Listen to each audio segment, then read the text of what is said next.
Contrairement à ce que le titre peut laisser penser, le but de cet épisode n'est ni faire de la grossophobie, ni encourager l'obésité. Mais c'est plutôt faire prendre conscience de la complexité santé. Non, pas dans le but de vous perdre du tout, mais plus dans le but de vous faire dire que ce que vous entendez souvent, ça n'a pas de bon sens. Puis l'exemple classique que je vais donner en ce moment, c'est souvent des femmes qui, dans les entours de 40, 50 ans, avec la préménopause, ménopause, ils vont se faire dire, bon, ben, à mon âge, ça a l'air qu'il faut que j'aie besoin de ci, il faut que j'aie besoin de ça, il faut que j'aie besoin d'un drainage lymphatique, il faut que j'aille ci, il faut que j'aille ça, que c'est la faute de mon cortisol, puis que c'est tout ça qui fait que finalement, madame a du ventre. Mais le ventre, concrètement, ici, c'est quoi qui fait qu'elle a du ventre? C'est-tu le bol alimentaire? C'est-tu l'inflammation digestive? C'est-tu des gaz? C'est-tu du gras? C'est-tu de l'eau? C'est-tu du muscle? C'est quoi? Fait que l'idée autour de cet épisode-là, c'est justement de faire sortir ce que j'entends souvent ces temps-ci puis qui me décourage pour, un, vous simplifier la vie, deux, vous faire éviter des achats complètement inutiles, puis trois, vous donner des outils concrets pour vous aider. Bonne écoute. Mon nom est Charles Vaillancourt, je suis naturopathe agréé. Ça fait plus de 10 ans que je t'accompagne au quotidien. Mon but à moi, c'est de te simplifier la vie. Parce que je trouve que la vie est déjà assez complexe comme ça. On a toutes des grosses factures à payer, on manque tout de temps et d'énergie. Donc, si je peux simplifier ta vie, ça va faire plaisir. Puis c'est justement le but au travers de cet épisode-là. Parce que il y a tout le temps des vagues de popularité au sujet d'à peu près tout et n'importe quoi dans la vie. Puis là, ces temps-ci, une des vagues de popularité, en fait, des vagues de popularité, c'est soit c'est tout est à cause du cortisol. Donc, si tu prends du poids, c'est à cause du cortisol. Si tu fais des boutons, c'est à cause du cortisol. Si tu dors pas, c'est à cause du cortisol. Si ta relation de couple va pas bien, c'est à cause du cortisol. Si les Canadiens ont perdu, ils ont gagné, c'est à cause du cortisol. Tu sais, c'est un peu ça la joke. Mais là, l'autre affaire, c'est beaucoup tout ce qui va toucher la zone du ventre. Donc, que ce soit en lien du drainage lymphatique, supposément parce que les femmes, dans du périménopause, ménopause, ils en ont toutes de besoin, sinon il n'y a rien qui marche côté hormonal. Bref, je vais faire un peu le tour de tout ça. Donc, on va commencer une couche à la fois. Première des choses, on va commencer avec le système digestif, ce qui est le plus à l'interne. Donc, si toi, tu trouves que tu as du ventre et tu n'es pas bien avec ça, puis là, la raison pourquoi, en fait, même que je vais commencer plutôt par ça, je vais commencer par l'aspect émotionnel avant de parler sur le plan physiologique.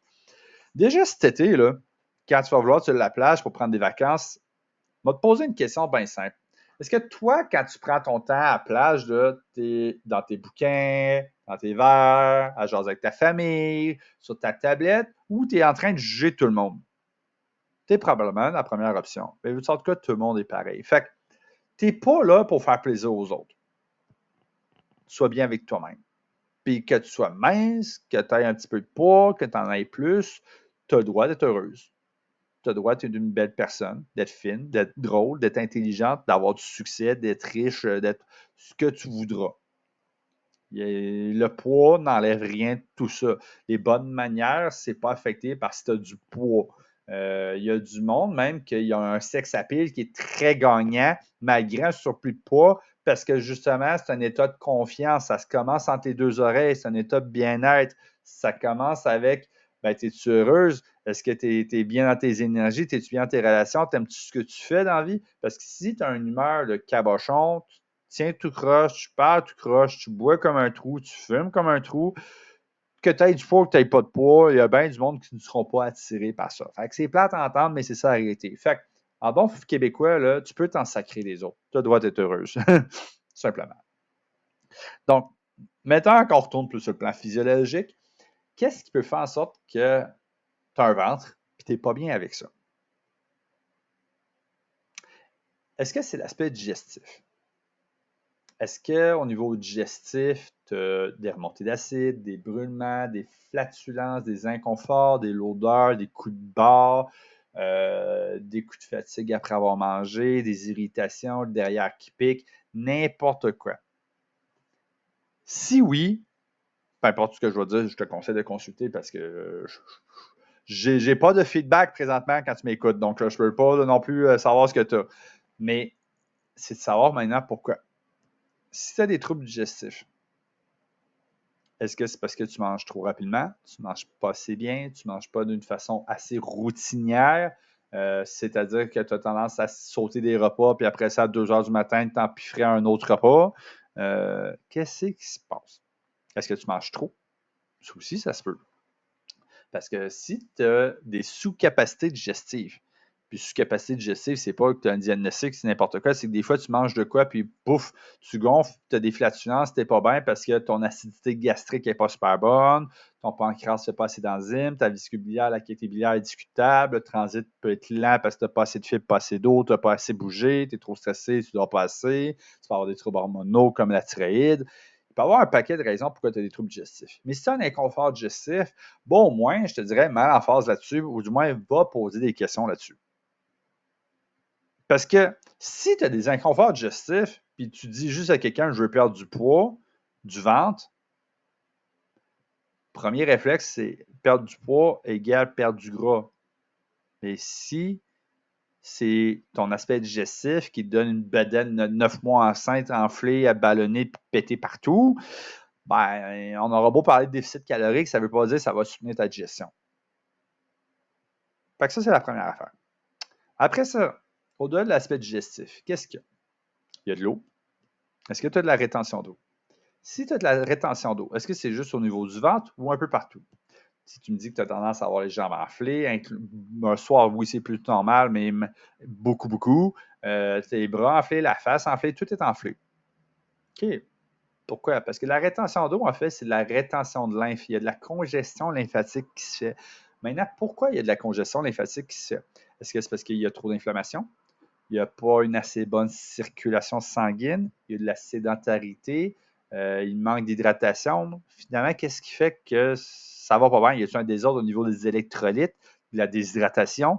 Est-ce que tu es du genre que tu bois, puis finalement, tu as tout le temps l'impression d'avoir soif? Ou à l'inverse, tu es chameau, tu ne bois pas même d'eau parce que ça ne te tente pas d'aller faire pipi souvent, ce qui est un autre problème aussi. Fait que déjà, regardez là-dedans, tu dis, bon, on pourrait s'attarder un peu plus là-dessus encore une fois. Si tu dis que c'est beaucoup de la rétention d'eau, que tu te sens enflé, que tu as un peu plus d'inconfort articulaire, que la qualité de la peau est discutable, on pourrait travailler un peu plus au niveau lymphatique, voir qu'est-ce qu'il y en a. Bon, après ça, qu'est-ce qu'on a autre? On peut avoir l'aspect du gras. Oui, on a le gras qui est là. Donc, si tu as un bon surplus de poids parce que, grosso modo, de proche ou de loin, oui, tu peux avoir des problèmes en eau. Comme, mettons, si tu as des problèmes d'estrogène, ça va beaucoup plus être en lien avec la rétention d'eau qui va se faire. Fait que tu auras beau faire du drainage lymphatique, si tu as des problèmes d'estrogène, ben, tant que tu n'auras pas prélevé ton problème d'estrogène, ça se peut être des déséquilibres lymphatiques qui soient là un peu plus. Au niveau de l'eau, entre autres. Mais si tu as du gras parce que tu as fait des excédents caloriques, ben, j'ai des nouvelles pour toi. La solution théorique, c'est un déficit calorique. Je ne te dis pas que c'est la solution à tout. Puis surtout, le gros du problème majeur, puis c'est ce qui fait qu'aujourd'hui, de nos jours, on entend tout le temps tout le monde dire Ah, c'est bien beau de dire bouge plus, mange moins. C'est pas de même, ça marche. Pourquoi ça ne marcherait pas de même? C'est parce que la solution, tout le monde la connaît. Maintenant, pourquoi personne ne la fait? Ou pourquoi ça ne marcherait pas? Là, on a une bonne question. C'est ça, je voudrais attendre un peu plus de temps là-dessus. Bon. Déjà, première des choses, ton métabolisme, ce qui fait que le gros de tes dépenses caloriques se fait pour te garder en vie, là, entre 20 à, je pense, 60-70 ans, il ne bouge pas bien, ou très peu. Donc, si tu as un excédent de poids, c'est pas parce que ton métabolisme est cassé. Si ton métabolisme est cassé, en bon guillemets, c'est parce que tu as des cristis de gros problèmes de santé. Si tu peux avoir, mettons, de l'hypothyrésie ou d'autres affaires dans le genre, puis ça, c'est tu vas voir un médecin, puis on veut savoir ce que tu as comme problème. Qu'est-ce qui fait les autres dépenses caloriques? Principalement tes habitudes de vie. Donc, entre autres, tu as l'activité physique. Puis le phénomène majeur, puis c'est drôle parce que ça me fait penser à une cliente que j'ai eue dans la semaine. C'est une madame qui, justement, voulait se reprendre sa vie en main, a eu un passé plus difficile, puis après une couple d'années, a décidé de faire un changement. Puis elle était comme, je comprends pas, il n'y a pas grand-chose que je changeais. Jase avec. Mais madame, là, avant, elle avait beau manger, mais grosso modo, là, elle faisait quand même à peu près 6-8 heures d'activité physique par jour. Parce qu'aujourd'hui, Oui, elle est debout sur ses deux pieds, mais elle ne bouge pas. Fait que l'activité physique a quand même une importance qui est là. Sans oublier que, pour reprendre le même exemple, que quand tu es jeune, puis tu manges beaucoup, beaucoup, beaucoup, puis tu tends à pas tant engraisser que ça, il y a un phénomène qu'on appelle la compensation métabolique. Et c'est un phénomène qui est étudié. Ça, compensation métabolique, voici l'exemple facile que je peux vous donner. Mettons que tu prends un groupe de gens qui, eux, leur métabolisme de base, c'est 2000 calories par jour. Puis tu dis, hey, je vous donne tous 3000 calories par jour, puis on va voir ce qui se passe. Puis ce qu'ils réalisent, c'est que ce n'est pas tout le monde qui prend du poids à la même vitesse. Il y a des gens pour qui l'excédent de 1000 calories, c'est comme s'ils en avaient consommé 300, puis il y en a pour qui c'est comme s'ils en avaient consommé 700. Pour quelle raison? C'est ton métabolisme qui s'adapte. Parce que ton métabolisme peut s'adapter en fonction de plusieurs facteurs. Ton mode de vie, tes activités physiques, etc. Mais à l'opposé, ça se fait aussi. Donc ça, si tu reprends un même groupe de gens de 2000 calories par jour, puis tu dis, je vous mets tous à 1000 calories par jour, ben, il y en a qui vont perdre du poids rapidement, puis il y en a qui vont en perdre très peu. Puis conséquemment, ça fait qu'il y a des gens qui ont besoin de faire plus de sport pour compenser, puis il y en a qui ont besoin de manger moins pour compenser. C'est dans le contexte où est-ce que tu veux perdre du gras, par exemple. Donc, les dépenses caloriques, ça en fait partie. Le problème avec les dépenses caloriques, je vais essayer de ne pas trop oublier mes autres sujets en lien avec le métabolisme dans ce temps-là, c'est 2-3 points suivants. Le premier, c'est que c'est facile de couper la quantité calorique. Le problème qui va avec ça, c'est que la plupart des gens ne mangent pas super bien. Donc, si déjà ils ont peu de vitamines et minéraux dans le décor, puis tu coupes la quantité, tu coupes dans les vitamines et minéraux. Donc, ça fait que tu es plus prédisposé à des carences nutritionnelles. Donc, quand tu veux faire un déficit calorique, assure-toi de manger comme il faut. Ou à la limite, prendre une multivitamine, prends quelque chose à côté pour être sûr de rien manquer. Parce que si tu as des carences, non seulement ça peut amener à des problèmes de santé éventuellement, mais ça peut amener de la fatigue aussi. La fatigue, ça peut découler à peu près de n'importe quel problème, dont n'importe quelle maudite carence. Qu'est-ce qui se passe quand tu es fatigué? Tu performes moins. Si tu performes moins, tu dépenses moins de calories, tu en fais moins longtemps, tu en fais moins intensément, tu en fais moins souvent. C'est comme une usure prématurée d'auto, puis tu essaies de pousser ton auto quand même le plus loin possible. À un moment donné, ça va finir par lâcher. Fait que quand tu fais un déficit calorique, tu n'es pas obligé de couper le genre de 1000 calories. Tu peux commencer par viser la bonne base, auquel cas, je t'invite à réécouter le premier épisode complètement de mon podcast ou d'aller consulter pour voir justement qu'est-ce qu'il y en est, parce que dans le premier épisode, je te donne des petits cues pour voir qu'est-ce qu'il y en est. C'est sûr que ça n'équivaut pas à une consultation, mais ça donne une idée générale de quoi faire puis quoi viser. Une fois que tu as visé l'état normal, puis tu commences à ne plus avoir de résultats, tu peux légèrement diminuer. Puis quand je dis légèrement diminuer, ça peut être genre 250 calories. C'est pas 500, c'est pas 1000. Fait que tu peux surveiller ça aussi. Puis c'est sûr et certain, tu ne feras pas de la réduction indéfiniment. Parce que dans le phénomène de compensation métabolique que j'ai mentionné tantôt, si tu manges moins, ben à un moment donné, ton métabolisme va s'habituer. Fait que c'est sûr que si tu manges beaucoup moins pendant longtemps, ben ta norme de métabolisme va diminuer avec. Donc, ça va être de plus en plus dur pour perdre du poids. C'est normal, c'est un effet entonnoir parce que ton corps veut te garder en vie. Donc, plus tu en as à perdre, plus ça va être facile. Moins tu en as à perdre, plus ça va être difficile. Fait qu'au début, c'est parfait, mais après, quand il te reste un 5-10 livres à perdre, puis qu'il est plus difficile à perdre, c'est peut-être pas exactement la même approche que quand tu en as 80 livres à perdre. Quand tu as 80 livres à perdre, souvent, c'est un stéréotype que je vais faire. C'est souvent du genre, ben, essaye d'éviter de manger trop de chocolat puis de boire de la liqueur ou à la limite remplacer par la liqueur diète. Déjà, juste faire ça là, comme changement, tu peux avoir des critiques de bons résultats. Quand il te reste un 5-10 livres à perdre, oui, tu peux avoir un aspect de déficit calorique à considérer, mais tu vas avoir aussi, entre autres, de la rétention d'eau qui va faire que tu as un 5-10 livres qui paraît physiquement, mais ce n'est pas forcément 5-10 livres de gras à proprement dit. Ça se peut avoir. Maintenant, dans les autres formes, dans les autres facteurs qui peuvent affecter ton métabolisme, tu vas aussi avoir la qualité alimentaire. Parce que si tu as une alimentation transformée, pauvre en protéines, pauvre en fibres, ça ne va pas demander d'énergie à ton corps pour le digérer. Mais si tu as une alimentation riche en végétaux et en protéines, ben, ça va demander plus de calories pour digérer cette alimentation-là. Fait que c'est doublement gagnant pour toi. Fait que ça, c'est l'aspect du gras. Ensuite, au niveau de ton ventre, tu as aussi l'aspect musculaire. Parce que si tu dis, ah, j'aimerais ça avoir des abdos, je dis rien, mais tu sais, le petit gars là, qui fait genre 130 livres avec des roches mouillées, là, un roche d'un pied puis il est mouillé, là, 130 livres maximum, qui est gros comme un chico, comme une piquette, là. Il a beau pas avoir ben gras, ce gars-là. Mais est-ce qu'il y a un six-pack? Paraît un peu parce qu'il n'y a pas beaucoup de gras. Mais est-ce que ça a l'air agréable aux yeux? Façon de parler, puis c'est pareil pour les filles? La réponse est non. C'est pas à dire. Ça fait partie de l'image sociale que je n'encourage pas, mais la réalité est là. Parce que je vais t'amener au point suivant. Pas parce que c'est l'image sociale qui m'interpelle, mais voici pourquoi. Parce qu'un muscle, si tu veux qu'il paraisse bien, il faut que tu l'entraînes. Fait que là, j'ai pris l'exemple du gars qui a un petit peu d'abdos parce qu'il n'y a pas de gras, mais il n'y a pas beaucoup d'abdos. Ben, c'est un peu comme la fille qui a de l'air d'être maigre. Ben, la fille n'a pas l'air d'avoir ben de fesses. Elle a plus l'air d'avoir la peau sur les os. Ben, dans une image sociale que je n'encourage pas, ça n'a pas de l'air attrayant. Maintenant, pourquoi est-ce que je parle d'image sociale? Ici, c'est quoi l'intérêt au niveau comparatif? C'est l'image avec toi-même. Parce que tu peux très bien être bien avec toi-même dans ton corps, puis tu peux très bien avoir la peau sur les autres, comme tu peux très bien avec 40 livres en surplus.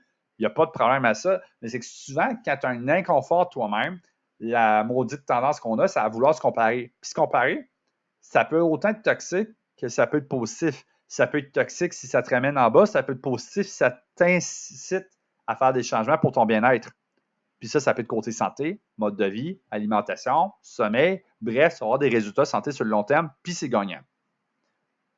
Bien, dans un contexte de même que toi, tu te dis, moi, j'aimerais atteindre cet impact-là, cette image-là, parce que je serais bien avec moi-même, versus en ce moment, je suis un peu inconfortable ou peu importe la raison qu'il y en ait, bien, tout ça posé, si tu veux que tes fesses ressortent ou que tes abdos ressortent, c'est du muscle, bien, tu n'as pas le choix de les entraîner si tu veux les hypertrophier. Donc, si tu n'as pas beaucoup de muscles, ben c'est ça. Fait que c'est sûr que c'est pareil pour tous les muscles de ton corps. Fait que si, mettons, tu as des petits bras et tu aimerais ça avoir des gros bras, pour peu importe la raison, que ce soit social ou juste pour toi-même, puis il n'y a pas de mauvaise raison à proprement dit. Si tu as le goût d'en avoir, tu t'entraînes pas, that's it, that's out, il n'y a pas de justificatif derrière, ben, tu vas t'entraîner les bras pour avoir des plus gros bras. Maintenant, juste pour terminer là-dessus, au niveau musculaire, ce qui fait que les coachs, souvent, ça va être gagnant de s'inscrire avec un coach puis de faire du suivi avec un coach. Oui, il va y avoir des outils, puis il va y avoir des plans, puis des ci, puis des ça, mais le côté relation humaine et objectif, il est très gagnant à aller consulter un coach. Pourquoi? Parce que si tu dis justement, j'ai envie de connaître le plaisir d'être mince, ben, il va peut-être te dire, parfait, on va se faire un photoshoot dans un an. Fait que ton objectif est dans un an. Photoshoot est réservé, il est payé. Maintenant, mon but, c'est de t'aider à avoir les résultats et de l'atteindre. Fait que toi, tu as comme un aspect de pression sociale pour dire, OK, je ne veux pas lâcher parce que j'ai un photoshoot. Tant que c'est bien fait, tant que c'est santé, tant que c'est pas toxique, tant que c'est pas exagéré, drastique. Je veux dire, tant que c'est un objectif qui est réalisable, c'est le job du coach de te garder motivé là-dedans. Parce que la vie étant scalée, le stress, le travail, les enfants, la fatigue, l'argent, peu importe, on a toutes des petites passes de démotivation quelque part qui fait que c'est plus dur de revenir puis d'être constant. Mais si tu as quelqu'un qui vient, pour qui tu as une redevance, pour qui tu as payé pour qu'il soit là, ben, tu as intérêt à te pointer parce que sinon tu payes dans le vide. Puis en plus, si tu dis que tu fais un photoshoot dans un an, ben, tu veux avoir des résultats sur le photoshoot. Tu veux être fier de tes résultats. Fait que c'est là l'avantage de faire affaire avec un coach, c'est quelqu'un qui va te pousser dans le cul justement pour réussir autrement. C'est pas différent de quelqu'un qui va juste donner un plan pareil au même pour tout le monde, façon de parler.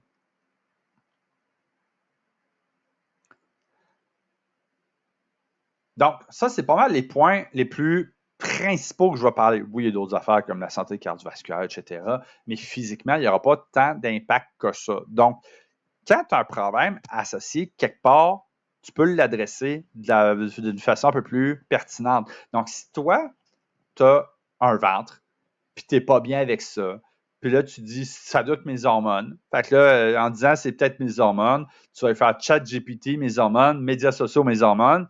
Là, tout le monde va te parler de plein d'affaires par rapport à cause du cortisol, à cause du drainage lymphatique, à cause de ci ou à cause de ça, pour que finalement, ton ventre, c'est juste parce que tu as un problème digestif. Fait que tout ce que tu fais, c'est juste mettre du temps, de l'argent, puis de l'énergie partout, sauf là où c'est nécessaire. Fait que j'espère que cet épisode-là va t'avoir permis d'avoir une couple de petites pistes de réflexion, justement, à se poser la question, c'est quoi qui fait que je suis pas bien? C'est-tu que je me prends un bourrelet puis quand je marche, ça bouge? Ou c'est parce que je suis enflé, je suis ballonné, je suis pas bien avec moi-même? Puis ça, je parle au niveau digestif. Donc, on peut imaginer que des flatulences, des ballonnements et autres. Maintenant, tantôt, je parlais de l'aspect hormonal. C'est un sujet qui est quand même très complexe et qui ne se fera pas dans cet épisode parce que ça prend beaucoup de temps quand même relativement. Mais il y a beaucoup de vagues de popularité, genre mes hormones en ménopause ou le cortisol aussi ou ça. Grosso modo, là, à moins que tu aies des problèmes de santé, tout genre diagnostic d'hypothyroïdie ou problème de glycémie ou des affaires de même, en théorie, si tu gères ton sommeil, ton stress, ton inflammation, tu as un bon mode de vie, tu fais du sport, tu fais attention à ce que tu bois, avec qui tu te tiens, tu es heureux, pour le corps immortel, tu ne vas pas avoir proprement dit des problèmes hormonaux. Il peut y avoir des phases de vie où est-ce que des fois c'est plus difficile que d'autres. Comme si tu approches la ménopause, tu vas avoir une chute d'hormones qui va se faire qui est normale. Après, il y a une différence entre une chute d'hormones qui est normale et tomber carencé. Donc, oui, quand il y a une ménopause, c'est plus difficile au niveau hormonal. Puis souvent, c'est des périodes de vie où est-ce qu'on est dans la fleur de l'âge, qu'on est un peu plus magané, on a un peu plus de besoin de temps pour récupérer, qu'on semble être moins actif parce qu'on a moins d'énergie. Donc, c'est un ensemble de facteurs de vie qui fait que finalement, c'est plus difficile cette période-là, par exemple. Donc, on aura beau parler de cortisol, de ci, de ça, mais dans le fin fond, c'est si tu ne dors pas ou tu es stressé, ben le cortisol, ça se peut que ce soit la facette du problème. Ce n'est pas le problème à proprement dit, c'est juste la conséquence de. Donc, si tu gères ton stress, tu gères ton sommeil, tu reprends ton mode de vie en main, tu te gardes actif, good for you. Puis quand je dis à garde actif, là, c'est pas d'aller faire, mettons, juste 1 heure de natation par semaine à moyenne intensité. Si tu veux être réaliste, en général, les recommandations générales, puis c'est même pas exagéré, c'est 2-3 fois 1 heure par semaine très intense ou 3 à 5 fois par semaine à moyenne intensité 1 heure chacun. Fait que si tu vois que tu ne fais pas beaucoup d'activité physique, ben déjà, la première chose que tu pourrais commencer à faire, aller faire tes pas. On parle souvent du 10 000 pas, parce que 10 000 pas, c'est un beau chiffre, c'est beau, c'est sexy, c'est marketing, mais le gros des bienfaits commence à 7 000. Donc, oui, plus tu en fais, plus tu en as, mais à partir de 7 000 pas, déjà, tu as des super bons bienfaits. Fait que si tu prends l'habitude de faire 7 000 pas par jour, ça va donner un Christy bon cue. Si tu fais du vélo, si tu prends les escaliers, c'est toutes des choses qui vont pouvoir t'aider également. Si tu n'as pas tendance à faire du gym tant que ça, ben au moins compense côté alimentation en faisant moins d'excès. Donc, si déjà dans tes habitudes de vie, tu manges relativement bien, tu manges assez de protéines, assez de végétaux, assez de ci, assez de ça, ça ne veut pas dire que tu ne peux pas prendre de dessert et d'alcool, mais tu peux réduire le nombre de fois que tu le fais ou le garder à des moments importants pour ça. Donc, si tu es du genre que moi, j'aime ça avoir ma petite coupe de vin à chaque soir et mon souper, ben, tu pourrais commencer à diminuer à 1 ou 2 consommations par semaine. Comme ton dessert, même affaire, tu n'es pas obligé d'avoir du dessert à tous les repas. Tu n'es pas obligé d'avoir du gâteau, puis des biscuits, puis une autre affaire en dessert, en plus d'une collation. Donc, déjà, de commencer à couper les excédents, c'est un bon point de départ.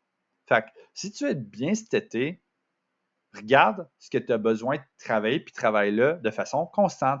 Merci, bonsoir, puis profite de ton été. Fait que si tu as des troubles digestifs, tu peux consulter pour la digestion. Tu peux aller chercher des outils pour ça. Est-ce que ça a des probiotiques, des enzymes digestives? C'est quoi? Si tu fais de la rétention d'eau, que tu as plus d'inflammation, sans forcément trouver pourquoi que tu as des problèmes, parce qu'il peut en avoir plusieurs sortes. Est-ce que c'est des problèmes hormonaux? Est-ce que c'est de l'inflammation chronique qu'il faut adresser, que je ne sais pas ça part de où? Mais oui, tu préfères, mettons, des bains de sel d'Epsom, du drainage lymphatique, que ce soit manuel ou avec des plantes ou autres. Tu peux faire du sport, de la trampoline, de la sudation qui vont pouvoir t'aider de ce côté-là également. Si côté gras, c'est vraiment ça le problème, évite tes excédents puis sois un peu plus actif. Gère ton sommeil, aie des bonnes habitudes de vie. Puis si tu veux que tes muscles paraissent mieux, ben, entraîne-les également. Maintenant, dernier petit bémol avant la fin de cet épisode, ben, si tu dis que tu veux perdre du ventre en termes de gras, j'ai des nouvelles pour toi, c'est pas en faisant des abdos. Tu ne peux pas faire une perte de gras localisée. Donc, tu veux faire de l'activité physique générale. Oui, tu peux faire du gym, mettons, des jambes un jour, le haut du dos avec les pectoraux le lendemain, etc. Mais tu veux travailler de façon générale au courant de ta semaine, incluant du cardiovasculaire, etc. Tu ne peux pas faire une perte de gras localisée. Si tu faisais juste des abdos tous les jours, ça serait vraiment long avant de voir un quelconque changement, parce que c'est pas qu'il n'y aura pas de changement, mais c'est très, très, très, très, très modeste, c'est non significatif, que tu vas perdre ton temps. Fait que tu veux des résultats sur ton temps, sur ton énergie, puis tes investissements. J'espère que tu as apprécié cet épisode. N'hésite pas à me laisser en commentaire s'il y a des points sur lesquels tu as plus de misère, si tu as des questions, si tu as des sujets que tu veux que je parle, ça va me faire plaisir. Passe une belle journée.